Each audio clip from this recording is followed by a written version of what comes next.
पहलगाम में जो आतंकवाद का, दहशतगर्दी का नंगा नाच हुआ, वो काबिल मजम्मत है, और न सिर्फ काबिल मजम्मत है, उसका जवाब देना बहुत जरूरी है। हम लोग ये सवाल उठाते थे कि उसका तोड़ जवाब जाना चाहिए। लैप्सेस रही हैं, लैप्सेस कई सतहों पे रही है, सरकार की लैप्सेस रही हैं, लेकिन हमारे आर्मी ने, हमारे जवानों ने, हमारे डिफेंस के पर्सनल्स ने, आपने दो खवातीन को देखा, दो महिला, हमारी जो वीरांगना जिन्हें आप कहेंगे, कि जो उन्होंने बहादुरी दिखाया है जाकर के, जिस तरह से उन ठिकानों को नेस्तनाबूद किया है। पाकिस्तान में जो दहशतगर्दी के ठिकाने थे, उनको जिस तरह से ठिकाने लगाया, आपने कहा ना ठिकाने लगा दिया उनको, हमने उनको ठिकाने लगा दिया है। हमारी सेना ने बहादुरी का सबूत देते हुए उसको ठिकाने लगा दिया है। और जाहिर है कि ये एक पैगाम है पाकिस्तान को कि अगर आपने मुस्तकबिल में भी कुछ ऐसा कदम उठाया हमारे मुल्क के खिलाफ, तो जाहिर है कि इससे बुरा अंजाम भुगतने के लिए अब तैयार रहिए।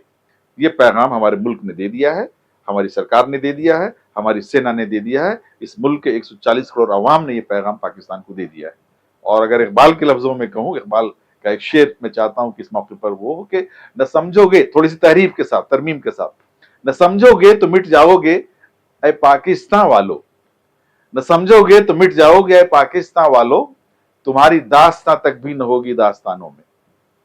हिंदुस्तान से, भारत से टकराना पाकिस्तान के बस का नहीं है। हमें पाकिस्तान की हैसियत का अंदाजा है, इसलिए ये उनको हम चेतावनी हम ये देना चाहते हैं कि पाकिस्तान अगर अभी नहीं संभला, अगर उसने अपने रवैये में तब्दीली नहीं की, अगर दहशतगर्दी को पनाह देना बंद नहीं किया, तो पाकिस्तान का वजूद मिट जाएगा। इस वक्त उधर पाकिस्तान में हमला हुआ और उसके दहशतगर्दाना ठिकाने को ठिकाना लगाया गया, और उसी वक्त उसके बाद पूंछ में लगातार गोलीबारी पाकिस्तान की तरफ से चली और उसमें कई मासूम बच्चों की जान भी गई है। तो उसको मीडिया ने बहुत अच्छे से दिखाया नहीं, सिर्फ इसी को कवर करती रही मीडिया। उस पर आप कुछ कहेंगे?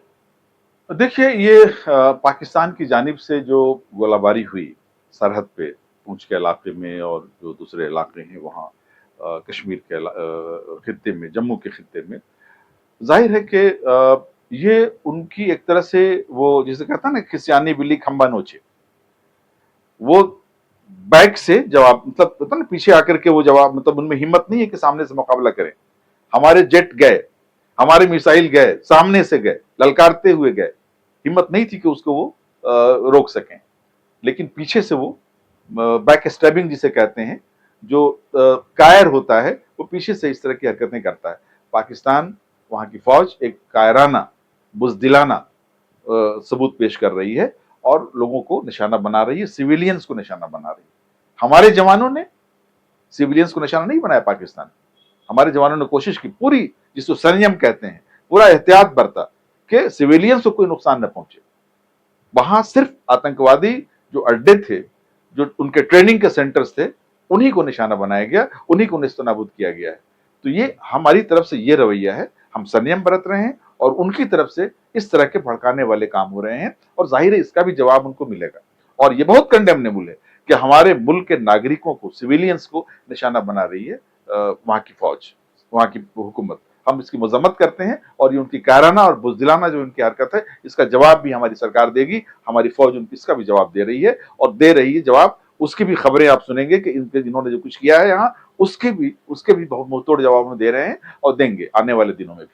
इस हमले के बाद मुल्क में भी देखा गया है कि कुछ फिरका ताकतों ने अलग रंग देने की कोशिश की। उस मौके पर उसके लिए क्या संदेश देंगे लोगों को, किस तरह से रहना चाहिए? देखिए, फिरका परस्ती तो पाकिस्तान ने जो कुछ किया, जिस तरह से किया, जो खबरें आई, उससे पहले, एक दिन पहले, वहां के जो आर्मी जनरल हैं, उन्होंने एक बयान दिया था, two nation theory. Two nation theory की बात उन्होंने की थी। ये वही टू नेशन थियरी है जो मजहब की बुनियाद पर हिंदुस्तान को बांटने की एक साजिश थी।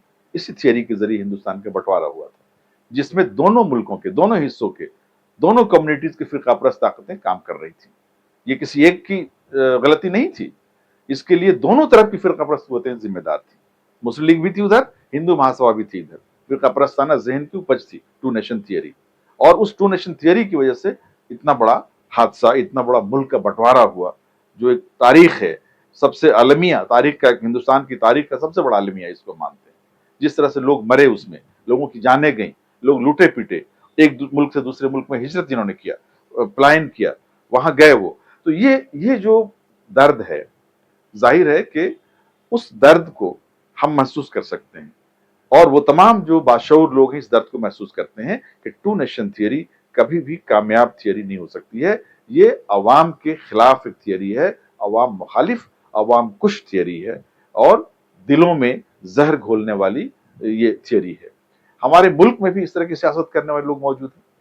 पाकिस्तान की तरफ से जो हुआ काबिल मुजम्मत है, लेकिन बहुत सारे मीडिया ने इस पूरे इशू को, इस पूरे जघन्य अपराध जिसे हिंदी में हम कहते हैं, एक क्रूरता का जो एक सबूत पेश किया, तो ये दहशतगर्दों ने पहलगाम में, उसको कुछ मीडिया ने जिस तरह से पेश किया और उसको हिंदू मुस्लिम बनाने की कोशिश की, कुछ फिरका परस्त पार्टियों के लीडरों ने भी जिस तरह से इसको हिंदू मुस्लिम आईने से देखने की कोशिश की, वो भी काबिल मुजम्मत है। हम उसकी भी भाषणा करते हैं, क्योंकि फिरका परस्ती किसी भी तरह से किसी भी मुल्क के लिए वो फायदेमंद नहीं हो सकती। पाकिस्तान कामयाब हो जाता अगर हमारे मुल्क के अवाम ने, कश्मीर के अवाम ने मुंह तोड़ जवाब न दिया होता अपनी एकता का सबूत पेश करके। एक आवाज में पूरे मुल्क ने पाकिस्तान की दहशतगर्दी को एक तरह से मजम्मत की, उसके खिलाफ अपनी एकजुटता दिखाई। ये हमारी ताकत है, ये हमारे मुल्क की ताकत है। फिरका परस्ती ताकत नहीं बन सकती। फिरका परस्ती कमजोर करती है, सांप्रदायिकता कमजोर करती है, एकता ताकत देती है, नेशन को, राष्ट्र को, कौमों को, अवाम को, समाज को ताकत देती है। तो ये जो लोग भी कर रहे थे उनको मुंहतोड़ जवाब तो मिल गया, क्योंकि हमारी जो वीरांगना फौज की जो पायलट, हमारी आर्मी की पायलट ने जाकर के वहां जिस तरह से वहां अपने इस काम को अंजाम दिया, बहादुरी के उसको, उसमें मुस्लिम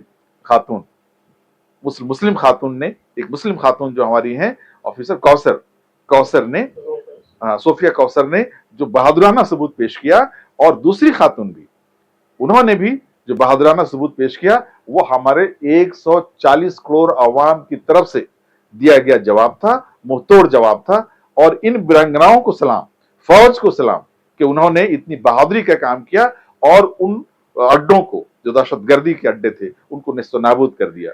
कहां है हिंदू मुस्लिम? हम तो मिले हुए हैं, एक साथ हैं, एकजुट हैं। कश्मीर में भी, जम्मू में भी, पूरे देश में लोगों ने मिल करके एक साथ आवाज उठाई कि इसका मुंहतोड़ जवाब होना चाहिए। हम हिंदू मुस्लिम के नाम पर नहीं बटेंगे, हम इस देश को मजबूत रखेंगे, हर हाल में इस राष्ट्र को मजबूत रखेंगे। इसलिए जो भी सियासत फिरका परस्ती और टू नेशन थियरी के भी देखिए क्या है, पाकिस्तान किस मुंह से टू नेशन थियरी की बात कर रहा है? जिस बुनियाद पर पाकिस्तान का कयाम हुआ था, दो हिस्सों में बट गया। बांग्लादेश उसी पाकिस्तान से कट के बनाना, मजहब तो एक ही था, क्यों नहीं रोक पाए? धर्म के आधार पर, मजहब के आधार पर नेशन नहीं बन सकता, राष्ट्र नहीं बन सकता। एक दुनिया में मिसाल पैदा कीजिए, दीजिए, आप दिखाइए कि जहां धर्म की बुनियाद पर कोई राष्ट्र बनाओ, नेशन बनाओ। किंगडम को छोड़ दीजिए, शेखडम को छोड़ दीजिए, अरब कंट्रीज में किंगडम है, शेखडम है, छोटे छोटे, वो छोड़ दीजिए उनको, वो भी वहां इस्लामी रियासत नहीं है उस तरह से। कहने को ऑन पेपर इस्लामी रियासत है, इस्लाम के उसूलों पर चलने वाली कोई रियासत नहीं है। दुनिया में कोई मुल्क ऐसा नहीं है जो किसी धर्म की बुनियाद पर एक मॉडल बनकर के सामने आने वाला मुल्क हो, ऐसा राष्ट्र हो जिसको आप आइडियल समझ सकें। नहीं हो सकता था। बांग्लादेश बन गया पाकिस्तान से कट करके, कहां गई आपको टू नेशन थियरी? बलूचिस्तान में जो कुछ हो रहा है, हो सकता है कल बढ़ के अलग हो जाए बलूचिस्तान। मजहब तो एक ही है आपका। मजहब में अगर इतनी ताकत होती कि रोक लेता मजहब, राष्ट्र की बुनियाद को मजबूत करता, तो ये क्यों आवाजें इस तरह की इलादगी की आवाजें क्यों उठती हैं? एक मजहब का मुल्क है, फिर भी इलादगी की आवाजें उठ रही हैं, फिर भी वो उनके यहाँ इस तरह की जो टकराव है वो जारी है। तो टू नेशन थियरी वहां के लिए भी और यहाँ के लिए भी, जो टू नेशन थियरी के भ्रम में जो लोग भी हैं, उन सबको ये समझ लेना चाहिए कि ये किसी के कल्याण की थियरी नहीं है, ये बांटने वाली थियरी है, भेदभाव की थियरी है, एकता को कमजोर करने वाली थियरी है, राष्ट्र को कमजोर करने वाली थियरी है। इसलिए सिर्फ सेकुलरिज्म, सद्भाव, एक साथ मिलकर के सेकुलर बुनियाद पर ही किसी भी राष्ट्र का निर्माण हो सकता है, मजबूत हो सकता है। कोई भी राष्ट्र एक मिसाली, एक आदर्श राष्ट्र बन सकता है सिर्फ सेकुलर बुनियाद पर। हम जिस दौर में आज जी रहे हैं, ये दौर वो नहीं है जो आज से 1000 साल पहले का दौर था, आज से 1500 साल पहले का जो दौर था, हम दूसरे दौर में जी रहे हैं। ये साइंटिफिक टेम्परामेंट का दौर है, ये जमहूरियत का दौर है, ये सेकुलरिज्म का दौर है, ये इंसानियत की कदरों पर बेस्ड सियासत का दौर है। धर्म के नाम पर जो कत्लेआम हुआ, उसमें इस्लाम को उसकी पूरी गुंजाइश है क्या? इस तरह का कुछ है? देखिए, इस्लाम को जिन लोगों ने पढ़ा है, जिनका मुताला है इस्लाम का, वो इस बात को अच्छी तरह जानते हैं कि इस्लाम सलामती का मजहब है, अमन का मजहब है। इसमें किसी भी तरह की गुंजाइश न तो दहशतगर्दी की है, न कत्ल वारत की है। एक भी इंसान का कत्ल होता है, इस्लाम ये कहता है कि पूरी इंसानियत का कत्ल है। इस्लाम तो वो मजहब है, इस्लाम का ये पैगाम है, और हमारे प्रॉफिट ने ये पैगाम दिया। कुरान में ये पैगाम मौजूद है कि सलामती का मजहब है। एक मुसलमान जब किसी से मिलता है तो सलाम करता है, यानी सलामती हो तुम पर। ये तो ऐसा मजहब है, इसकी फिलॉसफी अमन की है, फिलॉसफी इसकी फिलॉसफी एकता की फिलॉसफी है, इंसानियत की फिलॉसफी है। ये कभी कत्ल गारत, ये दहशतगर्दी की हमायत करने वाला मजहब ये नहीं हो सकता इस्लाम। और जिन लोगों ने इस्लाम को नहीं पढ़ा है, जो प्रोपेगेंडा करते हैं, जो भ्रम फैलाते हैं, जाहिर है कि ये उनकी अपनी सियासत है, और उस तरह की सियासत कभी कामयाब नहीं हो सकती है। चाहे मुसलमान कर रहे हो, चाहे हिंदू कर रहे हो, या चाहे कोई भी दूसरा कर रहा हो, जाहिर है कि इस्लाम का जो पैगाम है वो अपनी जगह मुसल्लम है, और जो सही इस्लाम के पैरोकार हैं वो इस्लाम के इन उसूलों पर कारबंद हैं, और अमन के लिए और दुनिया में इंसानियत के कदरों की बुलंदी के लिए, सरबुलंदी के लिए वो काम करते हैं।